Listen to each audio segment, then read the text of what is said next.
In this video, we will be looking at very famous problem of finding all possible combinations of the given array. I have listed some sample inputs and outputs. So if the input contains 3 numbers, the output should contain 8 combinations, which is actually 2 power the number of inputs in the given array. So 2 power 3, 8 combinations. If the input is of 2 numbers, then the output should contain the 4 combinations.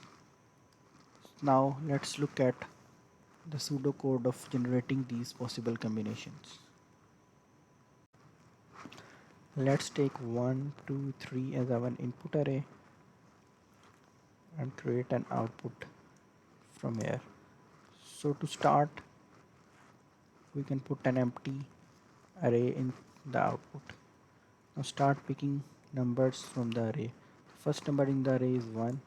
Now we need to put this first element which we have picked into all the elements or all the arrays which are there in the output. So currently there is only one array in the output, which is empty array, so we will put 1 there, and that's it. Now the next number in the array is 2. We'll pick 2, and now we will be putting 2 into the current output array, which is actually empty, and this one. So once we will put 2 into the empty array, it will become 2, and once we will be putting 2 into this first array, it will become 1 and 2. Now the last element in the array is 3, so now we will be putting 3 in all the existing uh, output arrays. So first of all, it's empty array, so it will become 3. If we put 3 with 1, it will become 1, 3. Then with 2 it will become 2, 3, and then with 1, 2 it will become 1, 2, 3. So that's how you can generate the all possible combinations. Now let's looking at the coding part of generating all possible combinations. For saving our time, I have already created the basic skeleton. You can see there is a class, and then there is a main method where I am calling the all possible combinations method and then printing the arrays returned from that method. So this is the method which we will be writing with the help of the pseudocode we have seen. So first of all, let's create an output array. Since our output is list of lists, so it needs to be an array list of lists. Let's call it combinations.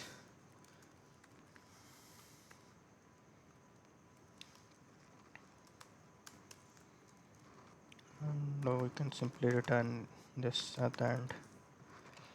For now, I'm not handling any corner cases or null checks. As we have seen in the pseudocode that the first step is the creation of the empty array. So we will be generating empty array. So it will be simply array list integer. Let's call this empty.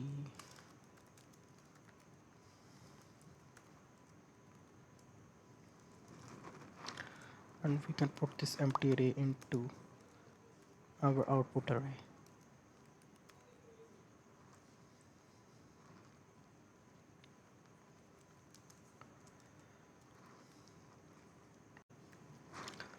Now since we have added this empty array, so our next step is of iterating through all the numbers.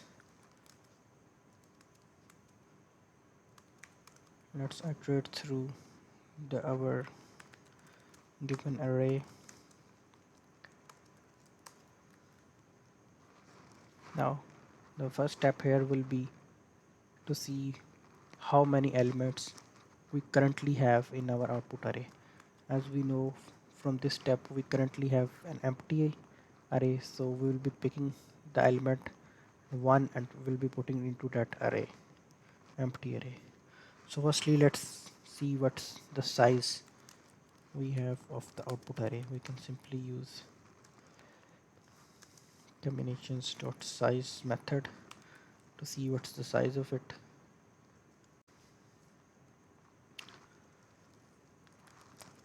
Next we will be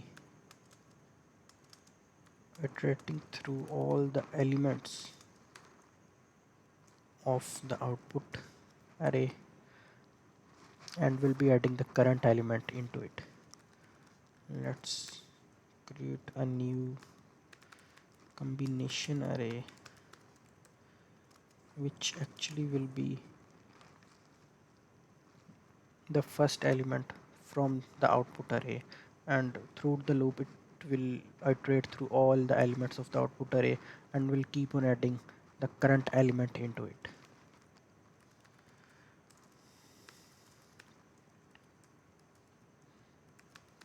New integer, we can initialize it with the current elements from the output array. So it will be basically will be combinations dot get j. Now it will at this step if we see there is only one element into the array, so it will start this combinations with an empty array. Now we will be adding one into it, which actually is array I. It will add into it, and then at the end we will be adding this combination into our output array, which is named as combinations. Not add combinations, and that's it. This will iterate through all the elements and at the end will return the combinations. Now let's see if the code we have generated is correct or not. We can simply run this code. As you have seen that the provided input was 1 to 3 and it has returned all the possible combinations. For testing purpose, let's try it in 2-4 as well. And let's run the program so you can see that it has returned the correct result as expected. I will be posting all the code into the description of the video as well. Thank you very much.